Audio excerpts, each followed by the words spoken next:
warahmatullahi wabarakatuh. Waalaikumsalam. Wah, fotonya ganteng ya.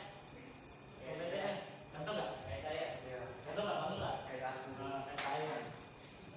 Ganteng. Ini saya Muhammad Mujanan, pada kenal semua lah teman-teman saya ini, teman sekelas ini, teman dari geografi, ada tamu ini dari geografi. Ini teman saya nih, Mali. Ini Rizky, Siska. Ya, saya formalitas lah perkenalan. Muhammad Mujanan dari pendidikan masyarakat UNY angkatan 2016. Saya di sini mau penyuluhan yang kelihatannya simpel gitu, hemat air. Tapi sebelumnya pada tahu nggak penyuluhan itu apa? Ada tahu penyuluhan apa artinya? Penyuluhan artinya Pendidikan non formal. Ada tahu penyuluhan apa artinya? Nih, dengarkan saya baik-baik. Penyuluhan adalah pendidikan masyarakat atau pendidikan non formal dalam merubah perilaku masyarakat. Titik.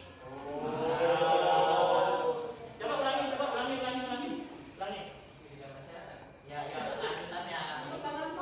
Ya, terus. Nah, lanjut. Aduh, salah.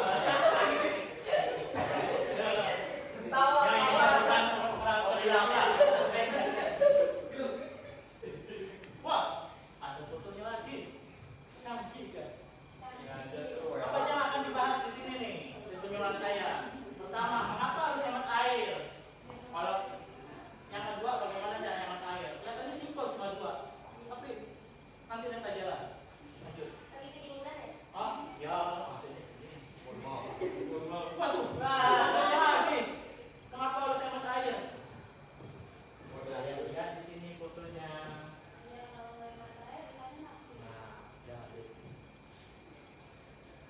Nah, realitas saat ini bisa dilihat di sini. Ya, ini asal gambar aja lah.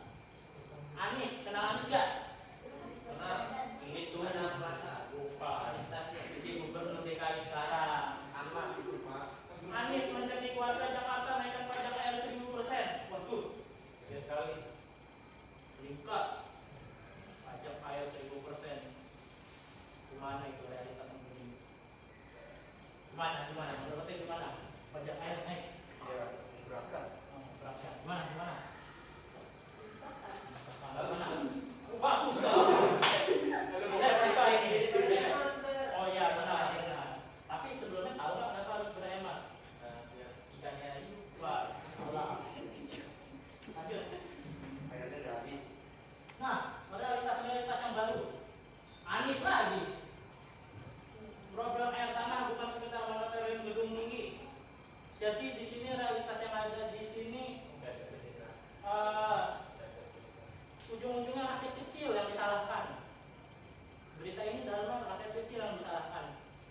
Disuruh berhemat, padahal pakai air tanah paling banyak di Jakarta itu adalah gedung-gedung tinggi, perkantoran, mall. Moratorium itu kayak peringatan. Tapi ceritanya yang disuruh hemat malah pakai kecil, kita orang. Pokoknya nanti ada caranya lah. Harus sama saya. Lanjut. Ada lagi realitasnya. Swasta seakan Anies berhak larang penggunaan hak tanah. Waduh, bingung lagi. Kenapa bisa begitu? Ini. Kenapa bisa begini? Larang penggunaan hak tanah.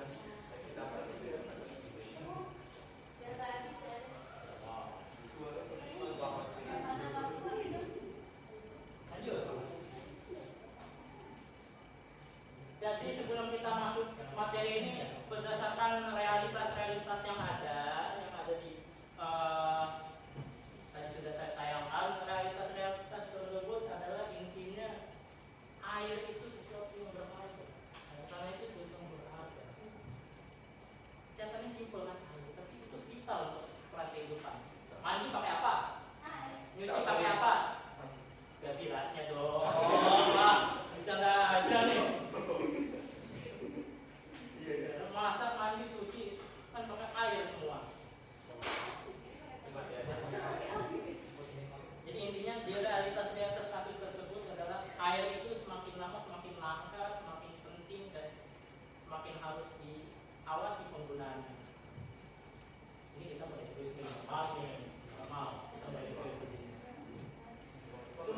kehidupan sehari-hari ada 3. Yang pertama air tanah, apa ya kan, air tanah, air sanyo lah kalau dibilang, air sanyo, air tanah.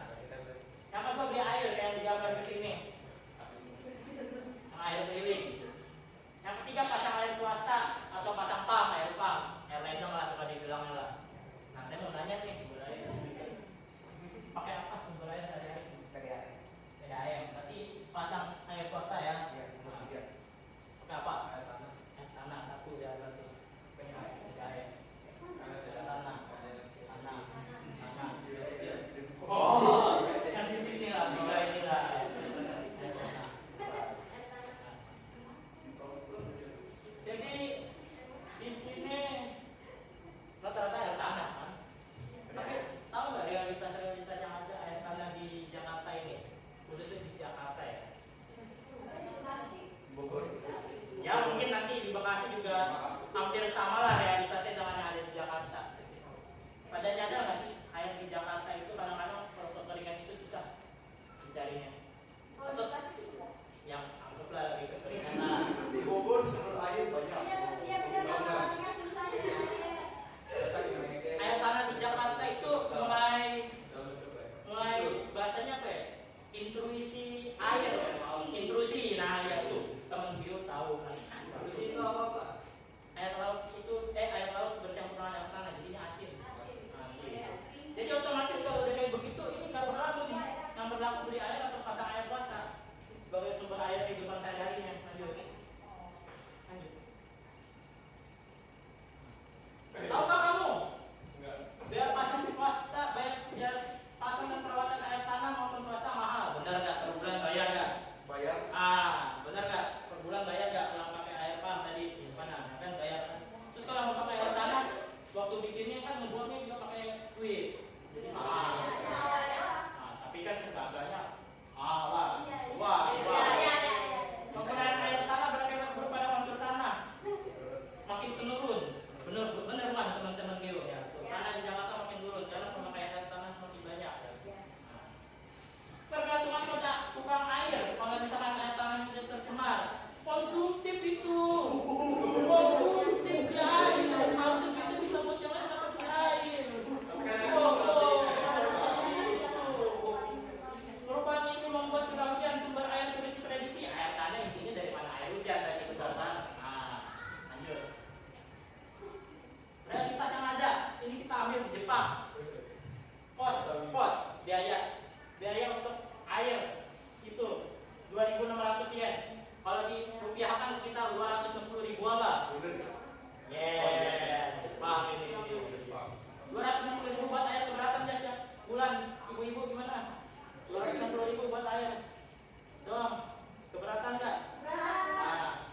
Realitasnya itu. Lanjut. Nah, sama aja lah listrik dan air kan sama aja lah. Air tanah kan pakai mesin 200 sampai 300 ribu sehari sebulan untuk air tanah gimana? Berat. Nggak bisa gimana? Kita harus bagaimana cara menghemat air langsung tuh berdasarkan realitas yang tadi. Lanjut. Nggak mandi. Perubahan orang perilaku secara konseptual, perubahan perilaku penyuluhan. Secara konseptual seperti apa? Konseptual itu adalah yang dilakukan sehari-hari. Yang mudah dilakukan sehari-hari oleh kalian semua.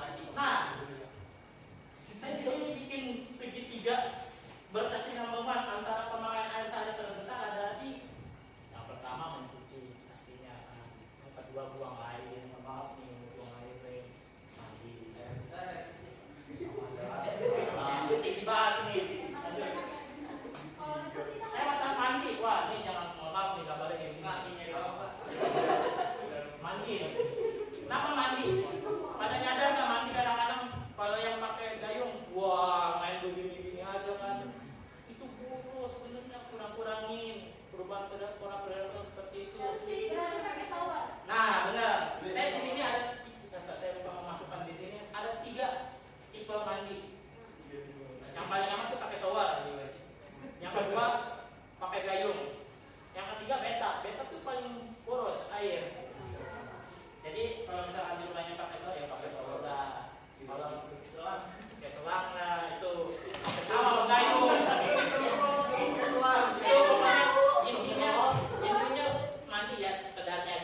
dimudahkan ya, bisa dilakukan ya, benar nggak?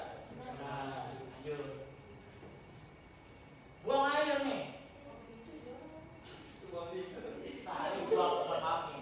Sehari buang air berapa kali? Nggak hitung kan? Nggak bisa ngitung kan? Ya 5 kali aja. Lah, saya aja juga Berangkat, kali nah, iya. mandi di stasiun Bogor, di stasiun Manggarai, sebelum masuk kelas, mau keluar kelas, pas mau pulang, stasiun Manggarai 8, sama di rumah belum, 9, mau tidur 10. Intinya itu buang air sama lah, sama kayak yang di mandi.